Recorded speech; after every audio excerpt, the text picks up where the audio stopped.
What's up, Tailgaters? You're in the booth with Tailgate Nate today. Welcome to my channel and welcome to another conference championship prediction video where today we are going to be going over our second conference championship game that's going to be taking place this Friday. And let's now talk about the American Athletic Championship game. We've gotten, or I should say we've had a little bit to sort of digest that this game was going to happen and prepare ourselves for the matchup between Tulane and Army, as this conference championship game has been known for quite some time now, but now we finally get it. The Tulane Green Wave are back to try to win an American Athletic title, while the Army Black Knights have been one of the stories of college football this season. Who is going to walk away with a conference championship? We'll find out in just a little bit's time here later on this week. But before we dive on into this prediction, I just want to give a huge thank you for taking time out of your busy day, sitting down, watching this video. I really do appreciate all the support that I can get. If you want to continue to help support the channel, hey, please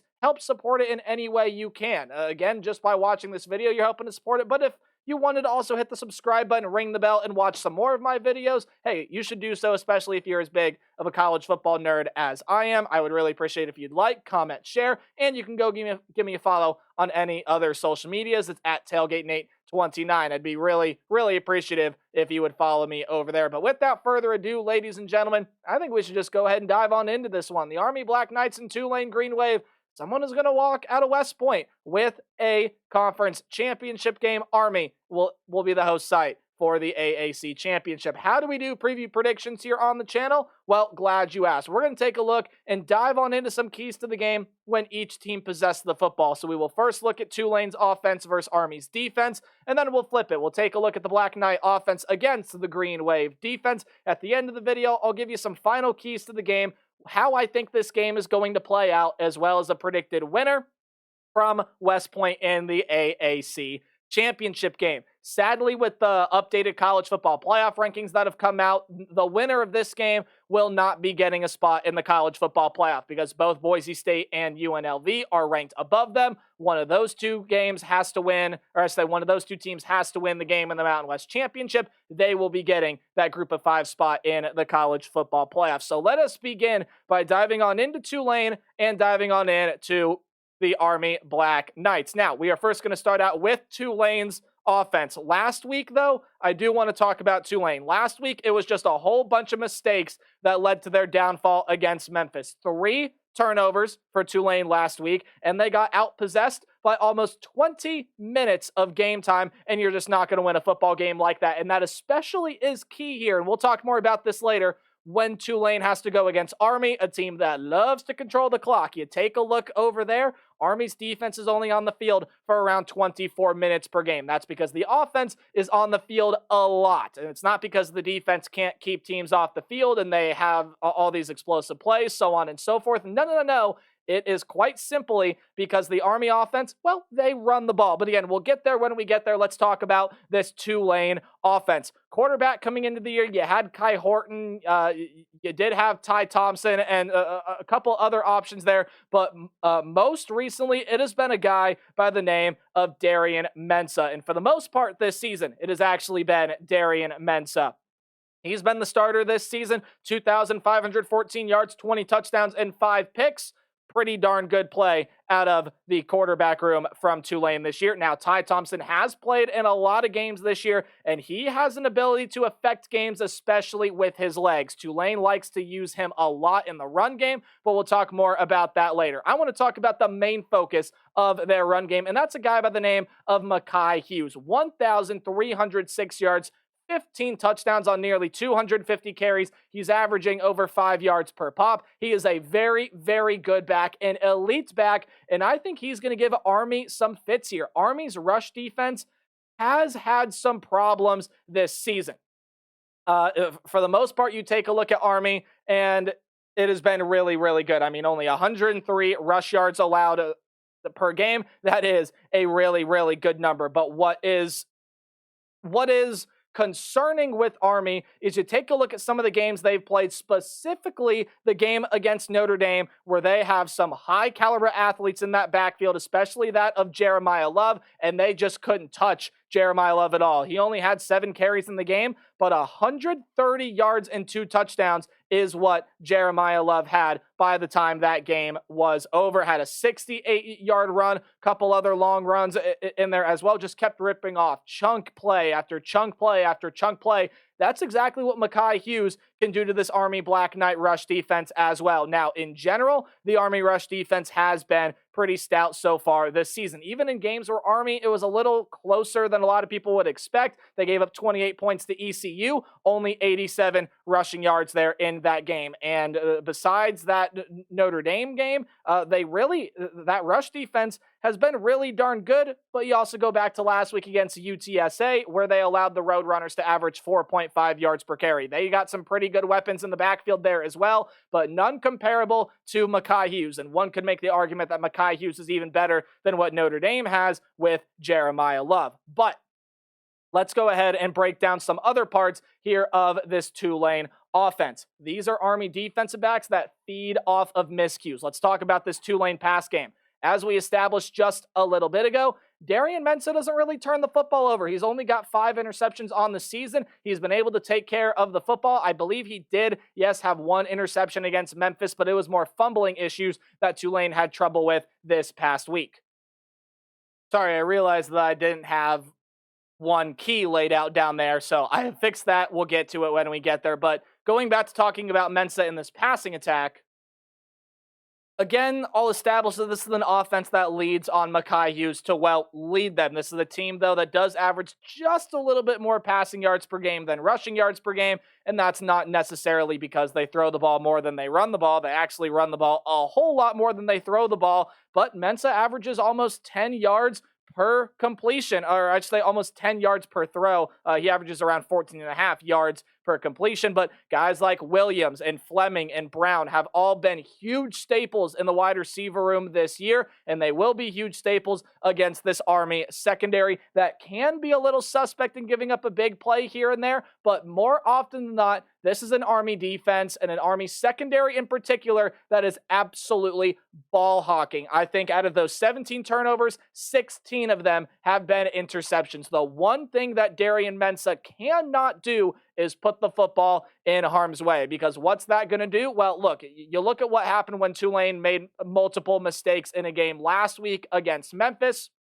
Memphis took full advantage of that and was able to use it to bleed clock, to just get their advantage bigger on Tulane, and Tulane just simply didn't have enough time and enough firepower to be able to come back from that. Mensah does not make many miscues. Army's got to be able to force some miscues in this game. And even if Mensah throws one pick, that could prove to be costly for Tulane in this game. But the key that I just added, because there was no third key down there, so I'll apologize for that again. For Tulane especially, keep up the third down success. Army's third down defense is a little bit spotty, right? It has tendencies to be good. It also has tendencies to be pretty poor. Overall, sitting right around 40% defensively on the year. Tulane's one of the best third down offenses in the entire country, and that is only going to help time of possession in this matchup here as well. Time of possession will matter a lot when it is Army that is going to be on the offensive side of the football. And again, I'll talk more about that when I talk overarching for this game, because I think it's a key for both of these teams. But Army, we all know, is going to be based off of that ground attack. And Bryson Daly has been a stud for Army this year. I've talked about him already, talked about him in the Notre Dame video, but even throwing the football, he's been pretty solid. 860 yards, 8 touchdowns, 1 pick. I know that doesn't sound like a great stat line, but for Army, those are some really freaking good numbers for a quarterback. But Bryson Daly, on the ground, has the most rushing yards out of any quarterback in the country, unsurprisingly. 1,348 yards, 25 touchdowns on the season. If Army was undefeated right now, maybe you could throw Bryson Daly in as a sneaky Heisman Trophy contender if they were to happen to beat the Notre Dame Fighting Irish. He might not have made it to New York or whatever, but he's been playing phenomenally. And you take a look at some other guys that are behind him. Kanye Udo has been phenomenal. You take a look at Noah Short, who's also been really good this year. Short is averaging over 8.5 yards per carry. And then a couple other running backs and quarterbacks that they like to play, especially through that run game. You'll see the backup quarterback by the name of Dwayne Coleman come in a time or two to either throw the ball. He does have 121 passing yards this year on 11 of 16 passing, and he is the 4th leading rusher on this team. Army, They're the best run team in all of college football. They are able to rip off some chunk plays here as well. Daly, Udo, Short all have a run of at least 40 yards this year, and Udo and Short both have a run of at least 60 yards this year. Daly's long pass, in case you're wondering, is 58. But can Army grind away and rip off some chunk plays? There should be a little ampersand in there, but can Army grind away? Which the answer is yes, Army can definitely grind away, but is it also going to be able to rip off some chunk plays? Let me fix that 1 second. There you go. Hopefully that is a little bit better, but can they grind away? Yes. Can they rip off some chunk plays?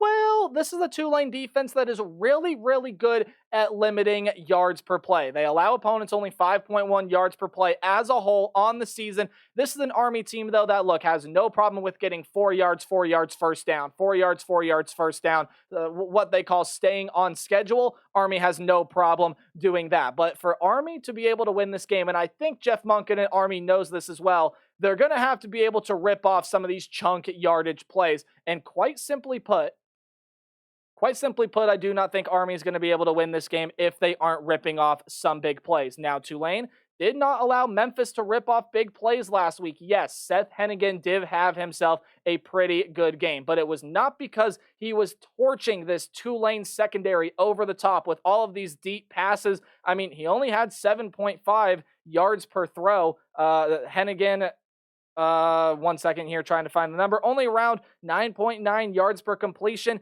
Now, there were some chunk yardage plays. There was a 42-yard throw to Rock Taylor. There was a 25-yard throw to Greg DeRozers, and hopefully I'm saying that last name right. DeRozers was phenomenal in that game. He did have 2 touchdowns as well, but this was not a Memphis team that kept hitting chunk play after chunk play after chunk play. Tulane is really, really good at being able to limit the big plays, especially that when they are on the ground. I don't know why my slides changed on me. There you go. I just changed them back. A lot of things happen in here in this video, but Tulane's got to be able to show its physicality. It's got to be able to force some negative plays here in this game.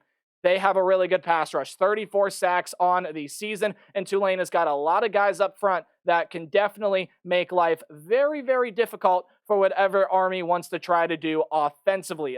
Just going through some of those guys right now, their 2 leading tacklers, and Grubbs and Howard, have been phenomenal this season. Jenkins on the defensive front is really, really good. So is Hamilton. Fobbs White out of the linebacker room is also a guy that can get back and affect the quarterback as well. Tulane team that's got 34 sacks on the season. They forced 20 turnovers. It's because they're able to get into the backfield, especially against an Army offensive front that's been dominant and physical most of this season. Tulane's going to have their work cut out for them there. But as I've mentioned all video long, and I think it's no mystery when you take a look at the time of possession for both of these teams, Tulane, they average 33 minutes per game. Army, they average almost 36 minutes per game with the football in the hands of their offense. Time of possession is going to matter a lot, and something has got to give in one of those averages. Who do I trust to control the clock more? Well, that's going to have to be Navy.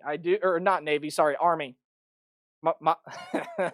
My apologies. A lot of things have happened throughout this video, a lot of things I've had to fix, but hey, one take shots, right? We roll with it. Army is a team that I trust a little bit more to control the clock, especially after what we saw with Tulane this past week.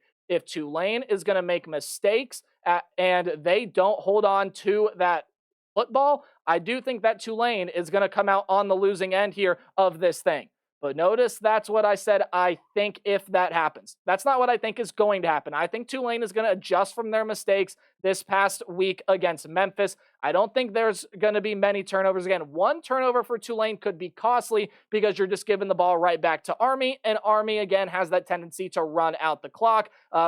Just look at the North Texas game. Perfect example right there of Army controlling the clock. They had a 10-minute drive in that game, and that wasn't even their longest drive because they had a drive that lasted almost an entire quarter. Army can run out the clock here, and Army can score. Bryson Daly is a dog. He can absolutely lead this Army team to be able to get this one out of reach of the Tulane Green Wave. I don't think it happens that way. I think Mekhi Hughes is a big difference maker. I think Darian Mensah has himself a really good game. Tulane's ability to limit the explosive play comes in huge, and Tulane wins this one by a touchdown as the Green Wave get back on top of the American Athletic. Thanks for watching this video. Let me know what you think in the comment section down below. Sorry, it was a little bit all over the place. We'll move on to Conference USA later on tonight. Remember to play hard but tailgate harder, and I'll see all you guys in the next video. Goodbye.